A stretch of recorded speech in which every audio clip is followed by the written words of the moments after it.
ആരിത് പറഞ്ഞിട്ടും കാര്യമില്ല. ഒരു ഉസ്താദ് സമാക്കിയിട്ടും സമാനം വിസയല്ലാതെ ഞാൻ പറഞ്ഞല്ലേ, കലക്ക് തണ്ണി കലൻ വീറ്റ് തണ്ണി തന്നെ ഒരു ടേപ്പിൽ നല്ലിരി വരും. മാങ്ങനെ വരത്തിൽ മാങ്ങനെ, തേങ്ങനെ വരത്തിൽ തേങ്ങന്നെ, വടക്കനെ വരത്തിൽ അടക്കന്നാണ്, ചക്കനെ വരത്തിൽ ചക്കന്ന. അത് തുളൻ ചക്കയാവണം, വരിക്ക ചക്കാവണം, അതിലൊക്കെ തക്കുന്ന മരം നട്ടനതാവും. നീ എന്താണ്? അതാണ് നിന്റെ മക്കൾ. പിന്നെ അങ്ങനെ പോയിട്ട് കുറച്ച് പഠിക്കാൻ നല്ലത് സമാവനം. നിന്റെ മക്കള് സമാവനം നല്ല ഉദ്ദേശം ഉണ്ടാ. ആദ്യം ഉമ്മയും ബാപ്പയും നന്നാവണം. ബാപ്പ നിന്നിട്ട് മൂത്രം വീട്ടെങ്കിൽ പുള്ളോ തുള്ളിയിട്ട് മൂത്രം വീത്തുന്ന കണക്ക്.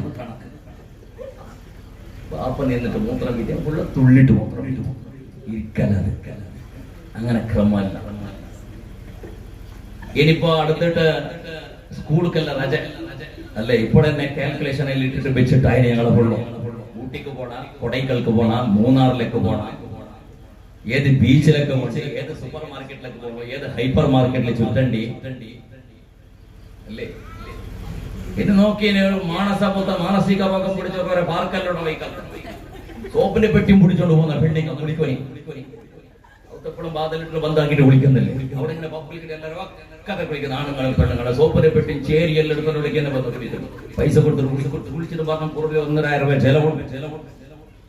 ഇതെല്ലാം അവസ്ഥ കൊടുക്കെല്ലാം റെഡി ആയിട്ടുണ്ട്. ഞങ്ങളെ പിള്ളേരെ വിളിച്ചോണ്ട് പോയി ഒന്ന് റജ കിട്ടണി കാക്കുന്ന ഈ മുസീബത്ത് എപ്പോ ഒന്ന് റജ കിട്ടുന്നത്.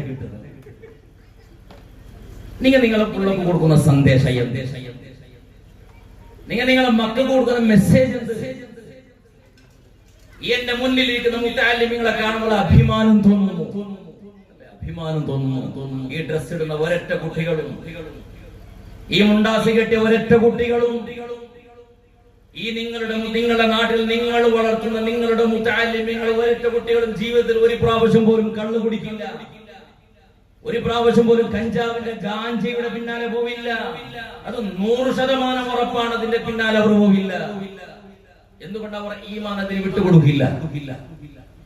അവരുടെ മക്കൾ അതിനു വേണ്ടി നേർച്ചയാക്കി വിട്ടതാണ്. അല്ലാഹു എന്റെ മക്കളെ നീ ആലിമീങ്ങളാക്കി റബ്ബേ. എന്തിനറിയോ? കുറെ കാലം കിടക്കാനുള്ള ഒരു സ്ഥലത്ത് പോയിട്ട്, ഖബറിൽ പോയിട്ട് കിടക്കാനുണ്ട്. അവിടെ രക്ഷപ്പെടാനുള്ള ഏകൈക മാർഗം എന്ന് പറഞ്ഞാൽ സ്വന്തം ദുആ ചെയ്യുന്ന മക്കൾ. ബഹുമാനപ്പെട്ട റസൂലുള്ളാഹി